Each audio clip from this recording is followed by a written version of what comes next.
Assalamualaikum warahmatullahi wabarakatuh. Hai adik-adik kelas 5, berjumpa lagi di tema 2 subtema 1 pembelajaran 4. Masih bersama Kak Sasa di sini. Di channel Kukar Cerdas ini, materi diambil dari buku tema 2 kelas 5 dan buku penilaian Bu Pena. Tujuan pembelajaran kita adalah, pertama, kalian dapat menjelaskan cara memperoleh informasi dari teks. Yang kedua, kalian memahami usaha-usaha di bidang pariwisata. Dan yang ketiga, kalian dapat memahami juga hubungan antara hak, kewajiban, dan tanggung jawab. Adik-adik cerdas, tahukah kalian bagaimana cara memperoleh informasi dari teks? Sebelumnya, kalian harus tahu dulu, informasi adalah sekumpulan fakta yang menggambarkan sebuah peristiwa atau kejadian tertentu. Informasi bermanfaat agar kita mengetahui atau memahami suatu hal. Nah, sekarang kakak akan menjelaskan langkah-langkah untuk memperoleh informasi dari teks. Dengarkan baik-baik ya. Pertama, bacalah judul teks terlebih dahulu. Kedua, kemudian bacalah teks dengan cermat untuk mengetahui isi teks. Ketiga, membuat daftar pertanyaan untuk setiap paragraf sehingga memudahkan dalam memperoleh informasi dari teks. Dan yang terakhir atau yang keempat, dengan membaca cermat, kita dapat menggali informasi lebih mendalam sehingga memahami isi teks dengan baik. Nah, adik-adik, dalam menyusun pertanyaan untuk setiap paragraf, kita dapat menggunakan 7 kata tanya. Apakah kalian masih ingat? Nah, yang ini adalah kakak bilang adik Simba plus B ya. Apakah itu? Apa, di mana, kapan, siapa, mengapa, bagaimana, dan B yang terakhir, berapa. Oke, diingat-ingat ya. Oh ya adik-adik, kalian bisa memilih beberapa kata tanya sesuai dengan informasi dari teks yang teman-teman baca. Nah, kita lanjutkan ya.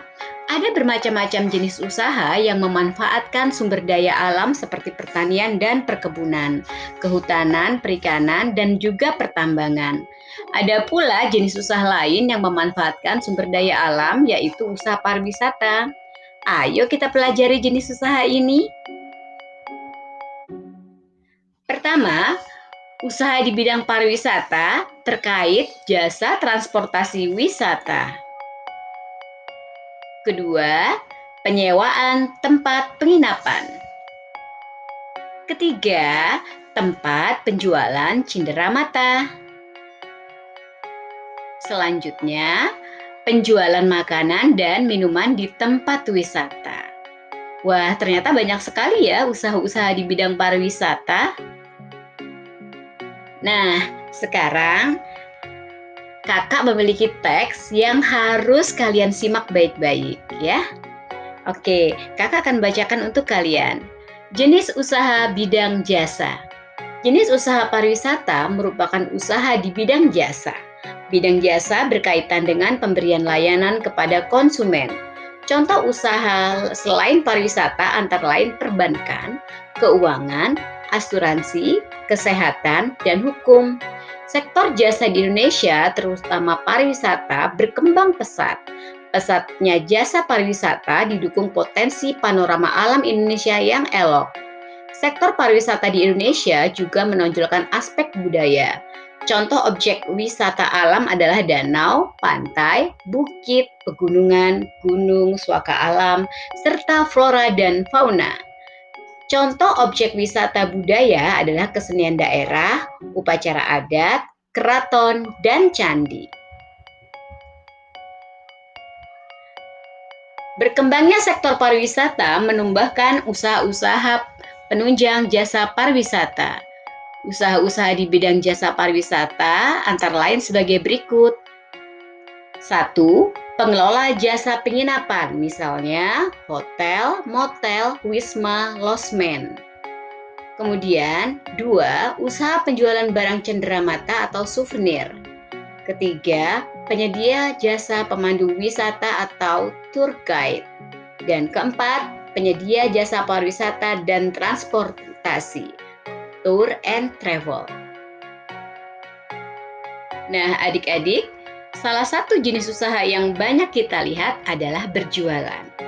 Mulai dari penjual buah, makanan, barang-barang keperluan sehari-hari, hingga para penjual kendaraan bermotor.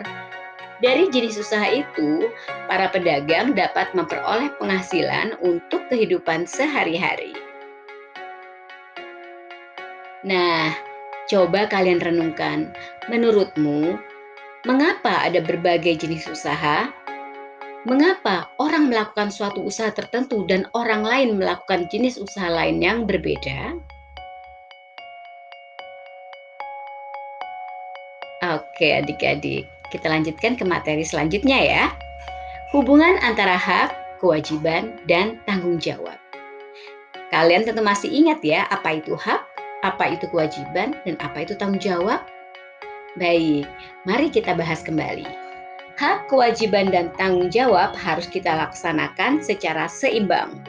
Kita tidak boleh menuntut hak jika belum mengerjakan kewajiban kita dengan penuh tanggung jawab. Contoh hubungan antara hak, kewajiban, dan tanggung jawab. Hak sebagai warga masyarakat, berhak untuk dipilih dan memilih dalam suatu pemilihan.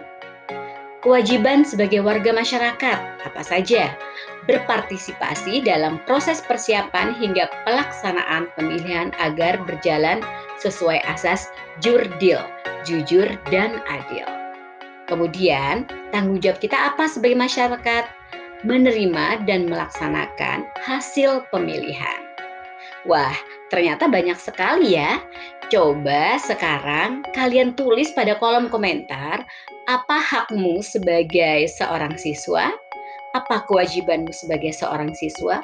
Dan apa sih tanggung jawabmu sebagai seorang siswa? Kakak tunggu ya. Nah, adik-adik, demikianlah pembelajaran kita kali ini. Terima kasih untuk perhatian kalian. Tetap semangat, tetap jaga kesehatan, walaupun kita sekarang belajar dari rumah. Nah, adik-adik, sampai jumpa di pembelajaran berikutnya. Jika ada hal yang kurang jelas, kalian dapat bertanya pada kolom komentar atau berdiskusi dengan ayah bunda kalian. Dan kalian juga bisa bertanya loh kepada bapak dan ibu guru. Nah, demikianlah. Terima kasih. Wassalamualaikum warahmatullahi wabarakatuh. Sampai jumpa.